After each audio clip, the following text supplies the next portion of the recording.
The vicarious trauma can be incredibly difficult to deal with because you feel guilty about complaining about it. You think the person that I've reported on has gone through a much worse time than I have.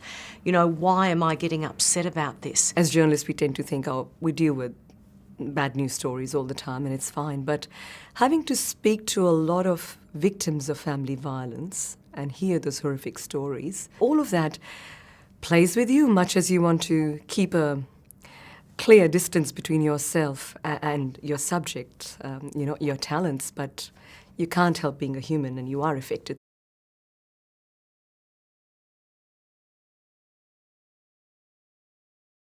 It's about limiting your exposure as much as possible. So having yourself exposed to the trauma for the moment to get enough for what you need for the story. Know your limits and to not be afraid or concerned about stigma about speaking out. There is such a thing as secondhand trauma or vicarious trauma, and you need counselling and help to get through it. I found colleagues to be a help, people who had worked in the area that I had or were currently doing it at that time, who were able to share experiences with and know that you weren't doing this alone. When I see that my colleague's written a particularly harrowing story or a difficult story, just even sending an email saying, hey, are you okay? And I know my colleagues have done that for me as well, and it's really been welcome. Social support or support from others is really important in terms of enhancing your resilience. Remember that you're a person as well, and to not let any sort of traumatic experience swallow you up in a way, to find something that keeps your mind ticking in a different way to how you've been engaged at work. Also having nano breaks or micro breaks and just doing things that having little funny things on your phone even, where you can just break away from the trauma load in the moment, a circuit breaker. I make use of the resources I have around me. I know that there are really good organisations out there like Our Watch where you can get advice as to how to respond to various things and trauma that people are coming to you with, and that as a result you might feel or take on yourself. So make use of the resources that are out there. Other things that media professionals can do, and it sounds almost twee if you like, but in the face of trauma exposure and vicarious trauma we forget these things. But things like eating well, sleeping well, getting enough sleep, doing exercise and deep breathing. We know as human beings each of those things impact on how we function and puts us at either the top or the bottom of our professional game if we're not living by those.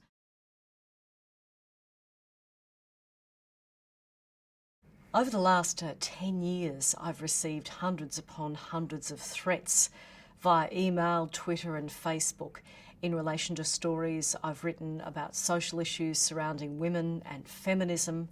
I got very badly trolled about 3 years ago and didn't want to leave the house. There were death and rape threats against not only me but also my children. A lot of the harassment comes in the form of comments on my stories. People will try and discredit your research and your information in the story.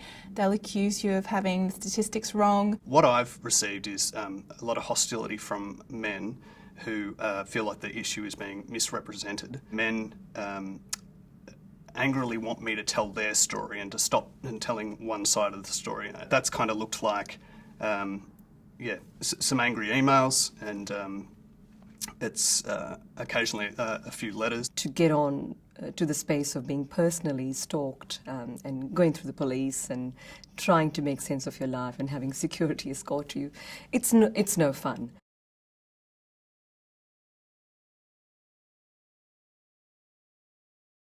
It's really important to talk to your colleagues, to talk to your friends, to talk to your employer if you're freelance, to talk to your union, or you can contact us, Women in Media, and then to find out what steps you can take. The best way for me to deal with it was to speak to someone at work who I knew would be able to look after me personally in my mental space and also ensure my physical safety, because that was really important. I try to just, first of all, ignore it, which it can mean not reading the comments on stories or not responding to people on Twitter, just immediately blocking them. Using the mute function on Twitter, it's very handy. I've also made the decision to step away from Facebook and that sort of thing. Right in the heat of the moment, when a story is going viral and that sort of thing, so that I'm not forced to engage with really hostile, vitriolic responses to my reporting. I do tend to block and mute a lot of comments these days. If there is a threat, I will take it to the police. Organisations need to have policies and processes around that, and that this is actually a legal offence to send threats. Trolls sending threats, death threats, harassment type threats is actually illegal. So news organisations need to get on board with that. I would tell people just to do what's comfortable for them. If you don't want to be on Twitter for a while or you don't want to engage with people, then feel free not to. But equally, if you want to call people out and you want to respond and stand up for yourself and your story and your facts, you have a right to do that.